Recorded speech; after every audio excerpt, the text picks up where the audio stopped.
Hello മക്കളെ,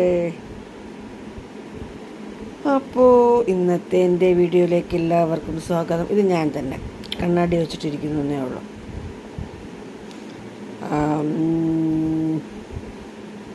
പത്രം വായിക്കാനെടുത്തപ്പോൾ കണ്ണാടി എടുത്തതാണ്. അപ്പോൾ പറയൂ എല്ലാവരുടെയും വിശേഷങ്ങൾ. ഞാനൊരു വീഡിയോ എടുക്കണം എന്ന് വെച്ചിട്ട് ദിവസം നല്ല മാസങ്ങളായി വെച്ചാൽ മതി. അങ്ങനെ ഞാൻ പലവിധ കാരണങ്ങളാൽ അത് നീണ്ടുപോയി. ഇടയ്ക്ക് ഞാനൊരു വീഡിയോ എടുത്തു, ഈ പറഞ്ഞ വീഡിയോ എടുത്തു. പക്ഷേ അത് ചില വ്യക്തിപരമായ കാരണങ്ങളാൽ അപ്ലോഡ് ചെയ്യാൻ പറ്റിയില്ല. കാരണം നമ്മളൊരു വീഡിയോ എടുത്തു വച്ചിട്ട് പിന്നെ ഇത് പബ്ലിഷ് ചെയ്യട്ടെ എന്ന് ചോദിക്കാനായിട്ട് ആരോടെങ്കിലും മറുപടി ചോദിക്കാൻ പോവുകയാണെങ്കിൽ അത് നടക്കത്തില്ല, ഇല്ലേ? അങ്ങനൊരു അനുഭവം നമുക്ക് കിട്ടിയിട്ടുണ്ടോ?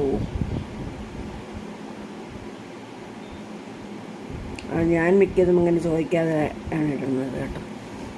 നമ്മൾ അഭിപ്രായം ചോദിക്കാൻ പോയി കഴിഞ്ഞാലുണ്ടല്ലോ, വേറെ അല്ല, ചിലപ്പോൾ ഞാൻ എൻ്റെ മക്കളുടെ അടുത്ത് ചോദിക്കാറുള്ളൂ, കേട്ടില്ലേ? അതെന്ന് പറയുമ്പോഴത്തേക്കും അത് അവർക്ക് ചിലപ്പോൾ അവരെ ബാധിക്കുന്നതാവാം അതായിരിക്കാം ഇടണ്ട എന്ന് പറയുന്നത്. എന്തിനാ പേടിക്കണേ? നമ്മൾ ഈ ഒരു പഴഞ്ചൊല്ല് പറയില്ല, ആനയും പേടിച്ച് ആന പിണ്ടത്തെയും പേടിക്കണമെന്ന് പറഞ്ഞതുപോലെയാണ്.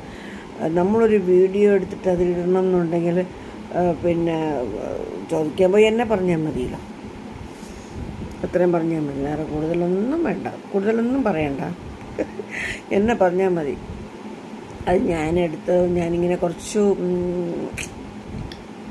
ഒരു വീഡിയോ കുട്ടികളെ ശ്രദ്ധിക്കുന്നതിന് ചൊല്ലിയിട്ടും കുട്ടികൾ പഠിപ്പിക്കുന്നതും ഒക്കെ ഉള്ള ഒരു വീഡിയോ ആയിരുന്നു കേട്ടോ. അച്ഛന്മാരൂടെ കുട്ടികളെ ശ്രദ്ധിക്കണം എന്നും പറഞ്ഞിട്ടൊരു വീഡിയോ ചെയ്തതാണ്. നമുക്കൊരു സ്വാതന്ത്ര്യമില്ലേ, നമ്മളൊരു കാര്യം ചെയ്തു. അപ്പോൾ അതും ഞാനെൻ്റെ കഷ്ടകാലം എന്ന് പറയുന്നതാണ് നല്ലത്. ഇപ്പം പിന്നെ ഈ വീഡിയോ ഇടുമ്പോഴും അവ ഇപ്പം പറയും, അപ്പോഴത്തേക്ക് വീഡിയോ എടുക്കാൻ വന്നതിന് ഓർക്കാൻ അപ്പോൾ എന്ത് പറയുന്നു, ഞാനേ എടുക്കാൻ നമുക്ക് ഒരുപാട് നമ്മുടെ ജീവിതത്തിൽ കൂടെ നമുക്ക് ഒരുപാട് വിഷയങ്ങൾ നമുക്കുണ്ടാവുമല്ലോ. നമ്മൾ നേരിട്ട് കണ്ടതും പറഞ്ഞു കേട്ടതും എല്ലാം ഉണ്ടാവുമല്ലോ.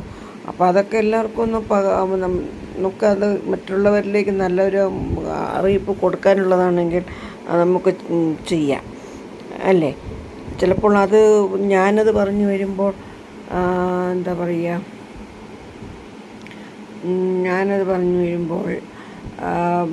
ഒരു പക്ഷേ നമ്മുടെ ജീവിതവുമായിട്ട് ബന്ധപ്പെട്ടതാവും. അതിൻ്റെ ഒരു എവിടെയെങ്കിലുമൊക്കെ ഒരു അംശങ്ങൾ നമ്മളുടെ ജീവിതത്തിലൂടെയും കടന്നു പോയിട്ടുണ്ടാവാം, ഇല്ലേ? പറയുന്നതിനെന്താ? അയ്യോ വിമർശനങ്ങൾ എന്ന് പറഞ്ഞാൽ നമുക്ക് ദേഷ്യം വരും വിമർശനം കേട്ട് കഴിഞ്ഞാൽ കേട്ടോ. കാരണം എന്ന് വെച്ച് കഴിഞ്ഞാൽ വീഡിയോ കണ്ടിട്ട് ചോദിക്കുന്ന ചോദ്യം എന്താണെന്ന് വെച്ചാലേ, പിന്നെ ഞാൻ പറയും കുടുംബക്കാരാണെങ്കിൽ ചോദിക്കുന്ന ചോദ്യം എന്താണെന്ന് വെച്ചാലുണ്ടല്ലോ, ഇതിടേണ്ട വല്ല കാര്യമുണ്ടോ? നമ്മുടെ കാര്യങ്ങൾ പുറത്ത് പറയേണ്ടതുണ്ടോ? അയ്യോ അവർ കണ്ടാൽ എന്ത് വിചാരിക്കും? ഇവർ അറിഞ്ഞാൽ എന്ത് കരുതും? ഇങ്ങനെ പല തലങ്ങളിലേക്കങ്ങ് ചോദ്യശരങ്ങളാണ്, അല്ലേ? ഞാൻ പറയുന്നത് ശരിയല്ലേ? അപ്പം നമുക്ക് പറയണം തോന്നുന്നു, നമ്മൾ ഓപ്പണായിട്ട് പറഞ്ഞൂടെ, ഇല്ലേ? പറയാൻ പാടില്ലേ? എന്തിനാ? നമ്മളിപ്പോൾ ചിലപ്പോൾ നമ്മുടെ ചുറ്റുവട്ടത്ത് നടന്ന് നമ്മൾ നേരിൽ കണ്ടുകൊണ്ടിരിക്കുന്ന കാര്യങ്ങളാവാം, കണ്ട കാര്യങ്ങളാവാം നമ്മൾ, അല്ലേ, പറയുന്നത്. ചിലപ്പോൾ ആ അനുഭവം നമ്മുടെ ജീവിതത്തിലും ഉണ്ടാവാം. അപ്പോഴേ ഞാനിന്ന് പറഞ്ഞു വന്ന കാര്യം എന്താണെന്ന് അറിയാമോ? ഞാൻ പറഞ്ഞു വന്ന കാര്യം എന്താണെന്നറിയാമോ? അറിഞ്ഞുകൊണ്ട് നമ്മൾ ഒരു പെൺകുട്ടികളുടെയും ജീവിതം നശിപ്പിക്കരുത്. എന്തുകൊണ്ട് ഞാൻ പറയുന്നു നിങ്ങൾ മനസ്സിലാക്കണം. ഒരു പെൺകുട്ടിക്കൊരു ജീവിതം കൊടുക്കാൻ പോകുമ്പോൾ നമ്മൾ ഒരുപാട് ചിന്തിക്കണം. മനസ്സിലായില്ലേ? ഒരുപാട് നമ്മൾ ചിന്തിക്കണം. ഞാനിത് ആൺകുട്ടികളുടെ ഭാഗത്തേക്കാണ് ഈ പറയുന്ന മെസ്സേജ് ചെയ്യുന്നത്.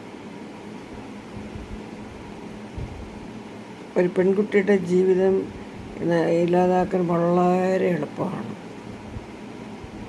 ഉള്ള കാലം അവൾ കണ്ണീരും കയ്യുമായിട്ട് തന്നെ നടക്കും. നമ്മളെ നാടിൻ്റെ ഒരു ശോചനീയാവസ്ഥ ഇതാണ്.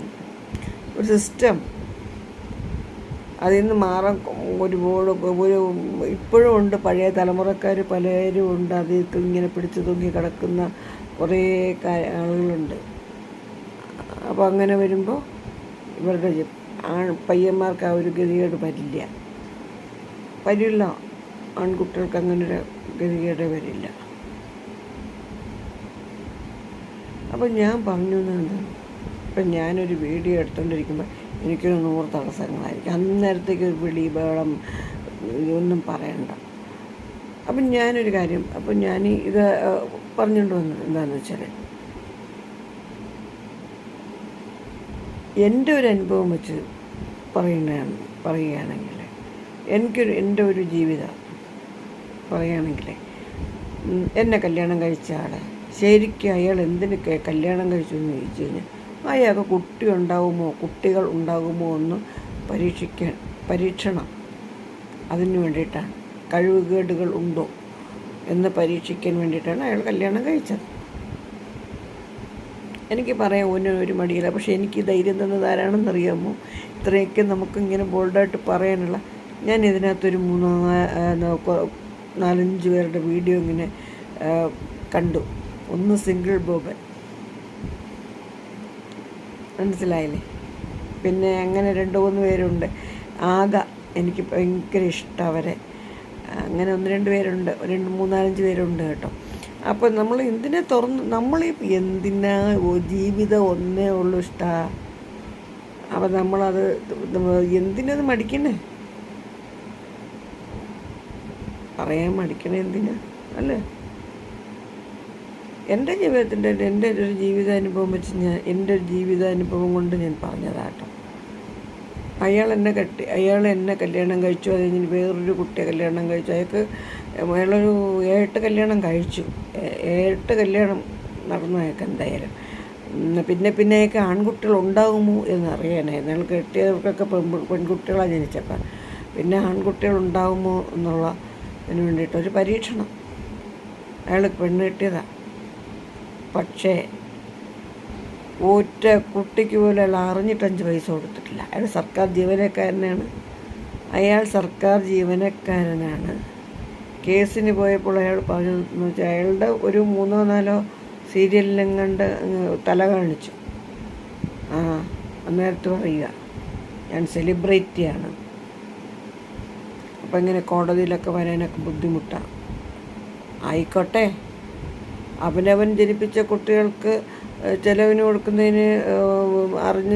കൊടുക്കുന്നതിന് ആരെന്താ പറയുക? അപ്പോൾ കോടതി വരണമെന്നുണ്ടോ? എൻ്റെ കുട്ടികളാണ്, എനിക്ക് കൊടുക്കണം എന്നുള്ള ബോധം വേണ്ടേ? ഇല്ലേ? ഇല്ല, വീട്ടുകാരും പറഞ്ഞു കൊടുക്കത്തില്ല. ഞാൻ ചെന്ന് കയറിയ വീട്ടിലൊരനുഭവം ഞാൻ പറയുകയാണ്. പെങ്ങളും അമ്മയും ആണ് ഉള്ളത്. ആ പുള്ളിക്ക് അച്ഛനില്ല. അച്ഛൻ മരിച്ച ജോലിയാണ് ആ പുള്ളിക്ക് കിട്ടിയത് കേട്ടോ. എന്നിട്ട് ഒരു അമ്മയുണ്ടായിരുന്നു. ഇവരൊക്കെയാണ് വീട്ടിലെ മെമ്പേഴ്സ്. പിന്നെ ഡെയിലി കുടുംബകാര്യങ്ങൾ അന്വേഷിക്കുന്നൊരു അമ്മാവൻ വരുമായിരുന്നു. ഇവർ കുഞ്ഞമ്മാവനോ കൊച്ചമ്മാവൻ എന്തോ വിളിക്കുമായിരുന്നു. ഒരു KSRTC ജോലിയുള്ളൊരു പുള്ളി. ആ പുള്ളി വന്നിട്ട് പിന്നെ എങ്ങനെ പ്രശ്നങ്ങൾ ഉണ്ടാക്കാം എന്നുള്ളതായിരുന്നു പുള്ളിയുടെ ലക്ഷ്യം. എന്തായാലും കുടുംബം നാനാവിധമായി. ഈ പുള്ളി എന്നെ കെട്ടിയ പുള്ളിയാണെങ്കിൽ അവർ പറയുന്നത് കേട്ട്, ഈ മറ്റുള്ളവർ പറയുന്നത് കേട്ട് പിന്നെ അതിനനുസരിച്ച് നിൽക്കും. മനസ്സിലായില്ലേ? അപ്പോൾ എനിക്ക് പെൺകുട്ടികൾ ജനിച്ചപ്പോൾ ഞാൻ പറഞ്ഞില്ല, എനിക്ക് 3 പെൺകുട്ടികളാണ്. എനിക്ക് അപ്പം ട്വിൻസ്, ആദ്യത്തെ ട്വിൻസാണ് കേട്ടോ. എനിക്ക് കുട്ടികൾ ജനിച്ചപ്പോൾ പെൺകുട്ടികളാണെന്ന് പറഞ്ഞിട്ടാണ് പുള്ളി ഉപേക്ഷിച്ചിട്ട് പോയത്. പിന്നെ ഉപേക്ഷിച്ചിട്ടാണ് പോയത് കേട്ടോ. ഞാൻ വെറുതെ പറയണതല്ല, ഞാൻ ഉറപ്പിച്ച് നല്ല ഒരു കാര്യമായിട്ട് തന്നെ പറയുന്നത്. ഉപേക്ഷിച്ചിട്ട് പോയത് അങ്ങനെയാണ്. ചിലവാണ്, ബാധ്യതയാണെന്നൊക്കെ പറഞ്ഞിട്ട് പുള്ളി പോയതാണ്. അങ്ങനെ പിന്നെ പോയി, ആ വഴിക്ക് പോയി. പിന്നെ ഇടയ്ക്കെപ്പോഴൊക്കെ ഇങ്ങനെ വരികയും പോവുകയൊക്കെ, ഇങ്ങനെ എവിടെയെങ്കിലും ഒരു കോംപ്രമൈസ് എന്ന് പറഞ്ഞുകൊണ്ട് വരും. ഞാൻ തീർത്തും പുള്ളി ഇഷ്ടപ്പെടാതെ പോയതിൻ്റെ മറ്റൊരു കാരണം എന്താണെന്നറിയാമോ? പ്രസവിച്ചിട്ട് 11 ദിവസമായപ്പോൾ ഈ 2 കുട്ടികളിലൊരു കുട്ടിയെ പുള്ളി കൊണ്ടുപോയി. അതായത് ഹോസ്പിറ്റലിൽ നിന്ന് ഞങ്ങൾ ഡെലിവറി കഴിഞ്ഞ് കിടന്ന ഒരു ഇഞ്ചക്ഷൻ, ഒരു കുട്ടിക്ക് വെയിറ്റ് കുറവായിരുന്നു. അപ്പോൾ ഒരു 10-11 ദിവസം കിടക്കേണ്ടി വന്നു ആ കുഞ്ഞിൻ്റെ ഇഞ്ചക്ഷന് വേണ്ടിയിട്ട് കേട്ടോ. അപ്പോൾ ഡിസ്ചാർജ് ചെയ്ത് വീട്ടിൽ കൊണ്ടുവന്നു. അന്ന് ഉച്ചയ്ക്ക് വന്ന് കയറി നിമിഷം നേരം കഴിഞ്ഞതേ ഉള്ളൂ പുള്ളിയുടെ പെങ്ങളും ഒരു കുഞ്ഞമ്മയോ 2 കൂടൊക്കെ വന്നു ഒരു കാറിൽ വേറെ ഡോക്ടറെ കാണിക്കാമെന്ന് പറഞ്ഞ് കൊണ്ടുപോകുന്നു. എന്താ നാടകീയമായ ഒരവസ്ഥയെന്നറിയാമോ? പിന്നെ ആ കാറുകാരൻ വന്ന് പറയുന്നത് അവരവിടെ നിന്നല്ല പോയത്, വീട്ടിലേക്കാണ് പോയത്, നിങ്ങളെ പറ്റിച്ചിട്ട് അങ്ങനെ ഇങ്ങനെ പറഞ്ഞ് കൊണ്ടുപോയതാണ് എന്നൊക്കെ പറഞ്ഞാൽ. പക്ഷെ എനിക്ക് ആദ്യമേ അറിയാമായിരുന്നു പറ്റി പിന്നെ വഴക്കും മയ്യാവേലിയൊന്നും വേണ്ടെന്ന് വെച്ചിട്ടാണ്. അച്ഛനും ഒന്നും എതിർത്തില്ല, അപ്പോൾ കാണിച്ചിട്ട് കൊണ്ടുവരുമല്ലോ എന്നുള്ള പ്രതീക്ഷയിലായിരുന്നു. പക്ഷെ കൊണ്ടുവന്നില്ല. പിന്നെയാണ് എനിക്ക് ഷെയർ തന്ന ഒരു വീട് റെൻറ്റിന് കൊടുത്തിട്ടുണ്ടായിരുന്നു പുള്ളി അതൊക്കെ എഴുതി മേടിച്ചു കേട്ടോ. പുള്ളിയുടെ വീട്ടുകാർ ബഹുമെടുക്കലാണല്ല, അവർക്കത് മതിയായിരുന്നു. അപ്പം സ്ത്രീധനമാണ് വില്ലൻ. സ്ത്രീധനം കൊടുത്ത് ചോദിച്ചതൊക്കെ കൊടുത്തിട്ട് കെട്ടിയിട്ടുള്ള അനുഭവം പറയുന്നത്. അപ്പോൾ ആ റെൻറ്റ് കിട്ടണമെങ്കിൽ ഈ കുഞ്ഞിനെ ഇതിലൊരാളിനെ അവിടെ കൊണ്ടുപോയാലേ കുഞ്ഞിൻ്റെ ചിലവിനൊന്നും പറഞ്ഞുകൊണ്ട് കുഞ്ഞിനെ നോക്കാൻ ചിലവുണ്ട്. കൊണ്ടുപോയതാണ്. എൻ്റെ യഥാർത്ഥ അനുഭവമാണ് സുഹൃത്തുക്കളെ, മക്കളെ, എൻ്റെ യഥാർത്ഥ അനുഭവങ്ങളാണ്. ബായിലിങ്ങനെ സുഹൃത്തൊന്നൊക്കെ വരും. ഇന്ന് ഞാൻ തുടക്കമിടുന്നു എൻ്റെ അനുഭവങ്ങളുടെ ഒരു കലവറ. ഓപ്പണായിട്ട് തന്നെ പറയുകയാണ്, മറയില്ല, മടിയില്ല, ഓപ്പണായിട്ട് തുറന്ന് പറയണം. ഒരു പക്ഷേ ഇതിന് പ്രതികരിച്ചുകൊണ്ട് വരുമായിരിക്കും. ഒരു വീഡിയോ ഏതറ്റം വരെ പോയി കാണും, വരുമായിരിക്കും. ഇത്ര ഒരു വലിയ വീഡിയോ ഞാൻ ഒരുപാട് നാളിന് ശേഷം ഇടുകയാണ്. അപ്പോൾ കേട്ടല്ലോ നിങ്ങൾ, ഇതാണ് നമ്മുടെ സിസ്റ്റം. അവിടം തൊട്ട് തുടങ്ങുകയും നമ്മുടെ തകർച്ച. ഈ പുള്ളിക്ക് ഇഷ്ടമായിട്ടല്ല പുള്ളി വിവാഹം ചെയ്തത്. പിന്നെ ഈ പറയുന്നത് പോലെ വിവാഹം ചെയ്താൽ അവരുടെ വീട്ടിലെ കുടുംബാവശ്യങ്ങൾക്ക് പണം കിട്ടും. എൻ്റെ അച്ഛനും അമ്മയും ഗവൺമെൻറ് സർവൻസ് ആയിരുന്നു. ഒരാൾ സ്റ്റേറ്റും ഒരാൾ സെൻട്രൽ ഗവൺമെൻറ്റും ജീവനക്കാരായിരുന്നു. ഞാനും എൻ്റെ അനിയനും 2 മക്കളെ ഉണ്ടായിരുന്നതുകൊണ്ട് വേറെ പ്രാരാബ്ദങ്ങളൊന്നുമില്ല. അപ്പോൾ അവർ നോക്കിയപ്പോൾ എളുപ്പമായി, അച്ഛനെ പറ്റിക്കാൻ എളുപ്പമാണ് കേട്ടോ. അച്ഛനൊരു പ്രത്യേക സ്വഭാവക്കാരനാണ്. അപ്പോൾ അച്ഛനെ ഒന്ന് സൂചിപ്പിച്ച് കഴിഞ്ഞാൽ അച്ഛൻ വീണു പോകും അതിനകത്ത്. അതൊരു ഇതുമല്ല എഴുതി, എല്ലാവരും അത് പ്രതീക്ഷിച്ച് കിട്ടിയതാണ്. മനസ്സിലായില്ലേ? കല്യാണം കഴിഞ്ഞു 1-2 മാസം വലിയ ഒരു പ്രശ്നങ്ങളൊന്നും ഇല്ലാതെ പോയി കേട്ടോ. കാരണം ഈ 2 മാസം നമ്മളൊന്ന് ചുറ്റി കറങ്ങിക്കൊണ്ട് നടക്കുമല്ലോ. പുറത്തൊക്കെ അധികം നമ്മൾ വീട്ടിലുള്ള മിംഗ്ലിങ് കുറവാണല്ലോ. പുള്ളി ജോലിക്ക് പോവും, ഓഫീസിൽ പോവും. ഓഫീസിൽ പോയിട്ട് വന്നു കഴിഞ്ഞാൽ വൈകുന്നേരം ഇങ്ങനെ സിനിമയ്ക്കും പാർക്കിലും ബീച്ചിലും ഒക്കെ ഇങ്ങനെ പോയി, വീട്ടിലൊക്കെ പോയിട്ടിങ്ങനെ അങ്ങനെ പോയി 2 മാസം. 3-ാം മാസം മുതൽ പ്രശ്നങ്ങളുടെ തുടക്കമായി. ഇങ്ങനെ അവിടെ അങ്ങനെ പറഞ്ഞു, ഇവിടെ ഇങ്ങനെ പറഞ്ഞു. ഈ അമ്മാവൻ, ഈ കുഞ്ഞനമ്മാവനോ എന്താ പേര് ഞാൻ പറഞ്ഞു, പുള്ളി മരിച്ചോന്ന് പോലും എനിക്കറിയാൻ പാടില്ല. ഞാൻ പിന്നെ ഇവനൊന്നും നമുക്കറിയാം. ഇപ്പം ഈ അടുത്ത് ഒരു 3-4 കൊല്ലത്തിന് മുമ്പ് പുള്ളിയുടെ പെങ്ങൾ വന്നു ഇത് കമ്പനിയായി, തെറ്റുകൾ പറ്റിപ്പോയി എന്നൊക്കെ പറയും. തെറ്റുകൾ പറ്റിപ്പോയി എന്ന് പറഞ്ഞിട്ടെന്താ, അറിഞ്ഞുകൊണ്ട് ഈ സഹോദരനോ സഹോദരിയോ ഒന്നും തിരിഞ്ഞു അല്ലേ കുട്ടികളാണ്. അവരുടെ കുടുംബത്തിൽ ആദ്യമായിട്ടുണ്ടായ പെൺകുട്ടികളാണ്. ഈ പുള്ളിയാണെങ്കിൽ ഒരു സന്ദർഭത്തിൽ കോടതിയിൽ പറയുകയുണ്ടായി, അത് കേസ് തുടങ്ങിയ സമയത്ത് എൻ്റെ കുട്ടികൾ തന്നെയാണോ എന്ന് എനിക്ക് ടെസ്റ്റ് ചെയ്യണോ. ഞാൻ പറഞ്ഞു ആയിക്കോട്ടെ, നമുക്ക് ഒരു പേടിയില്ല, കൊണ്ടുവന്ന് നിർത്തി തരാമെന്ന് പറഞ്ഞു. കോടതി മുറ്റത്ത് കൊണ്ടുവന്ന് നിർത്തി തരാമെന്ന് പറഞ്ഞു. അതോടുകൂടി അത്രയും. പുള്ളിക്ക് വേറെ കുട്ടികളൊക്കെ ഉണ്ട് കേട്ടോ. പിന്നെ കല്യാണം കഴിഞ്ഞ് ഒരു ഭാര്യ ആത്മഹത്യ ചെയ്തു. അതിലെ കുട്ടി ഈ പെങ്ങൾക്ക് കുട്ടികളില്ല. മകളായിട്ട് നോക്കി വളർത്തി പോകുന്നു. ഇതൊക്കെയാണ് മക്കളെ നമ്മുടെ ഒരു ജീവിതം. ഇനി ഇതിൻ്റെ ഒരു പിന്നാമ്പുറം എന്താണെന്ന് വെച്ച് കഴിഞ്ഞാലുണ്ടല്ലോ,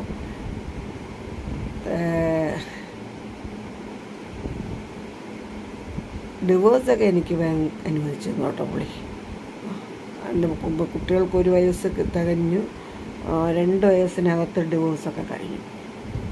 അതായത് 89 കല്യാണം, 90 ഒരു കുട്ടികളായിട്ടില്ല, 90 കുട്ടികളായിട്ടില്ല. 90 ഒരു വർഷം പൂർത്തിയായതിനു ശേഷമായിരുന്നു ഞാൻ പ്രഗ്നൻ്റ് ആവണതും. അങ്ങനെ ഒരു ഇതായിരുന്നു. ആകെ 1.5 വർഷത്തെ ജീവിതം അത്ര ഉണ്ടായിട്ടുള്ളൂ. 1.5 വർഷം കുട്ടികൾ ജനിച്ചു. 1 വർഷം പൂർത്തിയാക്കി. അടുത്ത 6 മാസത്തിനകത്ത് കുഞ്ഞുങ്ങൾ ഇതായി. പിന്നെ പ്രസവത്തിന് വന്ന് ഞാൻ പറഞ്ഞു, ഞാൻ പുള്ളിയോട് പോകത്തില്ല, പുള്ളിക്ക് പെണ്ണുങ്ങളൊരു വീക്കാട്ടോ. എവിടെ പോയാലും പുള്ളിക്ക് പിന്നെ സ്ത്രീകളൊരു വീക്കാണ്. പെണ്ണ് ആരെങ്കിലും ഒന്ന് ജോളിന്ന് വിളിച്ചാൽ മതി. പുള്ളിയുടെ പെറ്റ് നെയിമാണ്. അതിൽ വീണു പോകും പുള്ളി. പിന്നെ അവർക്ക് വേണ്ടിയിട്ട് പിന്നെ സ്വന്തം ഭാര്യയാണെങ്കിൽ പോലും കൊല്ലും, ഉപേക്ഷിക്കും. അങ്ങനെ ഒരു ടൈപ്പാണ് പറഞ്ഞത്. അങ്ങനെ ഒരു വല്ലാത്തൊരു സാഹചര്യത്തിൽ എനിക്ക് പിന്നെ അവിടുന്ന് അങ്ങനെ ഒരു മാറേണ്ടി വന്നു. അങ്ങനെ ഒരു പുള്ളിക്കൊരു ബന്ധം വന്നപ്പോൾ മാറേണ്ടി വന്നു. പുള്ളിയുടെ വീട്ടുകാരെല്ലാം അമ്മയും പെങ്ങളും ഒക്കെ അതിന് ഓക്കെ ആയിരുന്നു കേട്ടോ. പക്ഷേ ആ പുള്ളിക്കാരിക്കാണെങ്കിൽ ഭർത്താവും കുട്ടികളും ഒക്കെ ഉള്ള പുള്ളിക്കാരിയായിരുന്നു. പറഞ്ഞിട്ടെന്താ,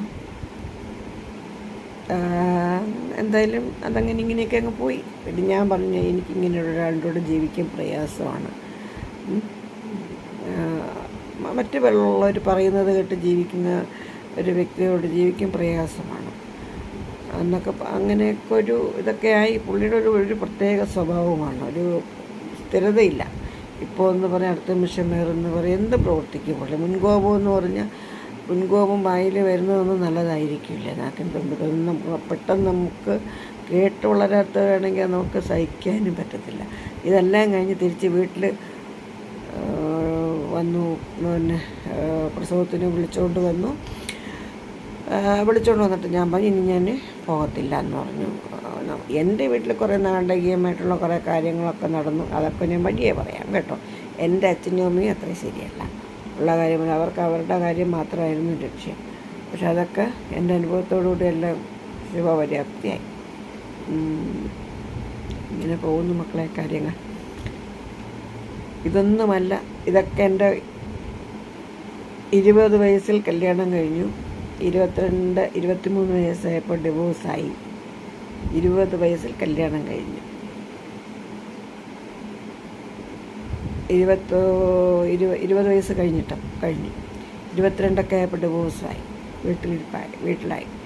പിന്നെ കുട്ടികൾക്ക് 1 വയസ്സ് 1.5 വയസ്സായപ്പോഴാണ് കേസിന് പോയത്. പുള്ളി വരുന്നുമില്ല, അന്വേഷിക്കുന്നുമില്ല.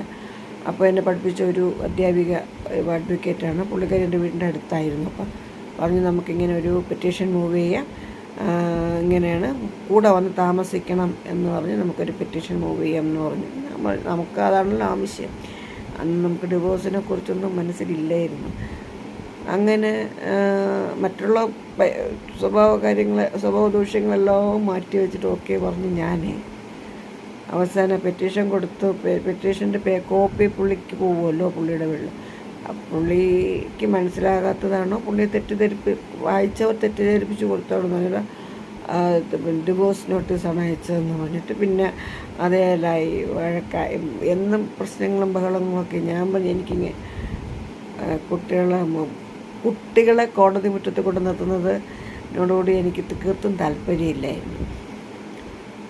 അപ്പം അങ്ങനെ വന്നപ്പോൾ പുള്ളിക്കും മുന്നോട്ട് പോകണമെന്ന് താല്പര്യം, ഒരുമിച്ചൊരു ജീവിതം പുള്ളിക്കും താല്പര്യമില്ലായിരുന്നു. അപ്പോൾ അത് കാരണം പുള്ളി എന്നെ വേണ്ട എന്നൊന്ന് സഹായം ചെയ്ത്. നമ്മളതേ തൂങ്ങി പിടിച്ച് കിടക്കേണ്ട കാര്യമില്ലല്ലോ, മനസ്സിലായില്ലേ? ആ വീട്ടുകാർക്ക് സന്തോഷം, നമുക്ക് ദുഃഖവും. അപ്പോൾ നമ്മളെ കരയിപ്പിച്ചുകൊണ്ട് അവർക്ക് നേട്ടങ്ങളുണ്ടാവാം, നേട്ടങ്ങളൊക്കെ ഉണ്ടാവാം, ഇല്ലയെന്ന് പറയുന്നില്ല. ഈ കുട്ടികൾ ഇന്നുവരെ അയാൾ മക്കളായിട്ട് അംഗീകരിച്ചിട്ടുണ്ടോ എന്ന് ചോദിച്ചാൽ പൊതുമധ്യത്തിൽ ആരെങ്കിലും ചോദ്യം ചെയ്താൽ അംഗീകരിക്കും, അത്രയേ ഉള്ളൂ. അല്ലാതെ പുള്ളിയുടെ മനസ്സിൽ പുള്ളി അംഗീകരിക്കില്ല. പുള്ളി ജനിപ്പിച്ച ഒരു കുട്ടികൾക്കും പുള്ളി അച്ഛനാണെന്നുള്ള രീതിയിലുള്ള ഒരു കാര്യം അന്വേഷിച്ചിട്ടുമില്ല, ആരും അംഗീകാരം കൊടുത്തിട്ടില്ല. പുള്ളി മറ്റുള്ള ബന്ധങ്ങളിൽ ചെന്ന് പെട്ടിട്ട് അതിലുള്ള കുട്ടികളെയൊക്കെ സ്വന്തം മക്കളായിട്ട് അംഗീകരിക്കുകയും അവർക്കെല്ലാ സുഖ സൗകര്യങ്ങളൊക്കെ ചെയ്തു കൊടുക്കുകയൊക്കെ എല്ലാം ചെയ്യും കേട്ടോ. അതൊക്കെ ചെയ്യുന്നുണ്ട്. സ്വന്തം മക്കൾക്ക് പുള്ളി ഒന്നും ചെയ്യത്തില്ല.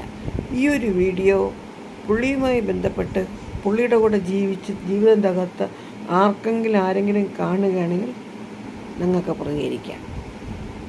ഇഷ്ടപ്പെടണമൊന്നുമില്ല. ഞാനിടുന്ന ഈ വീഡിയോ നിങ്ങൾക്ക് ഇഷ്ടപ്പെടണമൊന്നുമില്ല, നിങ്ങൾ ഇഷ്ടപ്പെടണമെന്ന് എനിക്ക് നിർബന്ധമില്ല. ഞാൻ പറഞ്ഞു അത്രമാത്രം. ഞാൻ എൻ്റെ വീഡിയോയിൽ പറഞ്ഞിട്ടുണ്ടായിരുന്നു,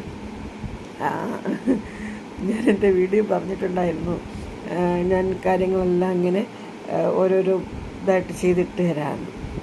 അപ്പോൾ തുടക്കം എങ്ങനെയാട്ടെ, എൻ്റെ ജീവിതത്തിൻ്റെ ചുരുക്കം പരമാർത്ഥം ഇതാണ്. ചിരിക്കുന്ന നമ്മളെ മുഖമേ എല്ലാവരും കാണുന്നുള്ളൂ, ഇല്ലേ? എൻ്റെ ഉള്ളിലുള്ള മനസ്സിലെ ദുഃഖം ആരെങ്കിലും കാണുന്നുണ്ടോ? ഇല്ല. അവന് സ്വന്തം വീട്ടുകാർ പോലും, മനസ്സിലായില്ലേ? അതൊക്കെ നമുക്ക് തീരാത്ത ദുഃഖമാണ്. അത് നമ്മളെ കളഞ്ഞിട്ട് നമ്മളെ ഉപേക്ഷിച്ചിട്ട് പോകുന്നവർക്കോ അല്ലെങ്കിൽ നമ്മളെ പരിഹസിക്കുന്നവർക്കോ ഒന്നും മനസ്സിലാകത്തില്ല. വീട്ടിനകത്തു നിന്നുള്ള മാനസിക സംഘർഷം എത്രയാണെന്നുള്ളത് മനസ്സിലാക്കുന്നില്ല, മനസ്സിലായില്ലേ? ഇത്രയും ചെയ്ത പുള്ളിയെ തന്നെ പിന്നെ നല്ല സർട്ടിഫിക്കറ്റും കൊടുത്ത്, നല്ല സ്വഭാവ സർട്ടിഫിക്കറ്റും കൊടുത്ത് അംഗീകരിക്കുന്നതാണ് എൻ്റെ മരുമക്കൾ. എൻ്റെ മക്കളായാലും മരുമക്കളായാലും ഞാൻ പറയാമല്ലോ.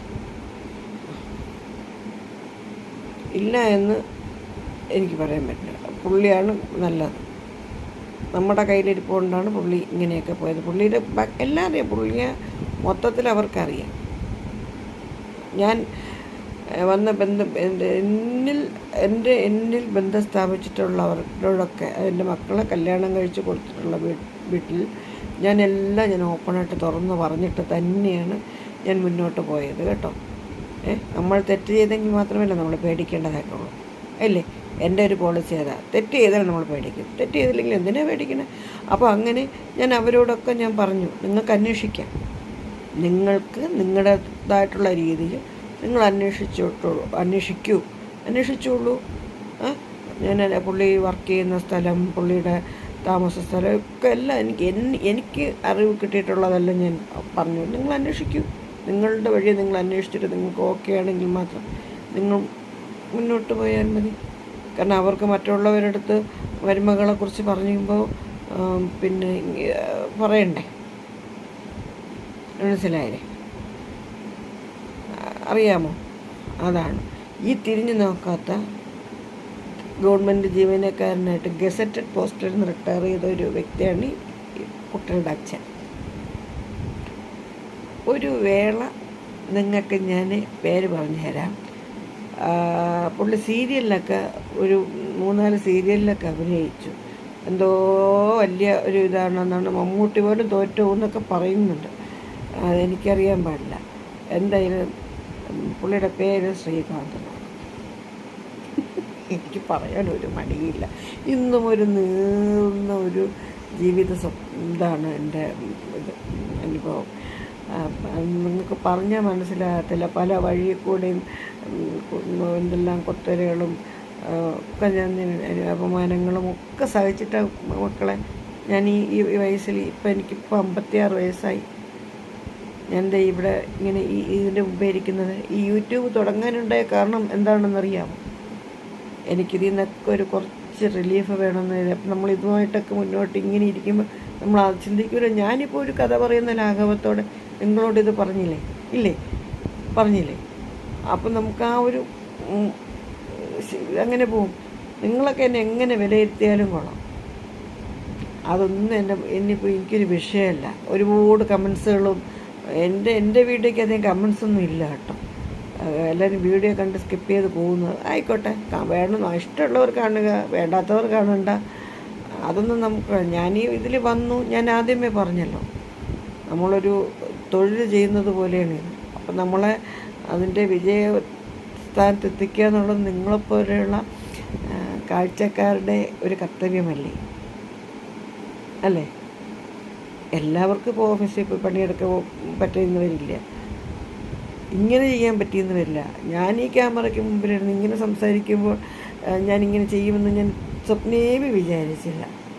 എനിക്കൊരു ഭയങ്കര ക്യാമറയുടെ മുമ്പിൽ ഫോട്ടോയ്ക്ക് നിൽക്കാൻ പോലും ഇപ്പോൾ എനിക്ക് ഭയങ്കര പ്രയാസം. ഞാനിതിപ്പോൾ സ്വയം വീഡിയോ ഒക്കെ എടുത്തുകൊണ്ട് ഇങ്ങനെ നിങ്ങളുടെ മുമ്പ് പോസ്റ്റ് ചെയ്യുകയാണ്. അപ്പോൾ ഇത് കണ്ടിട്ട് നിങ്ങൾ അഭിപ്രായം പറയുമല്ലോ അല്ലേ? പറയുമെന്നുള്ള വിശ്വാസത്തോടെയാണ് ഞാൻ ഇന്ന് നിർത്തുകയാണ്. ബാക്കി വഴിയേ പറയാം.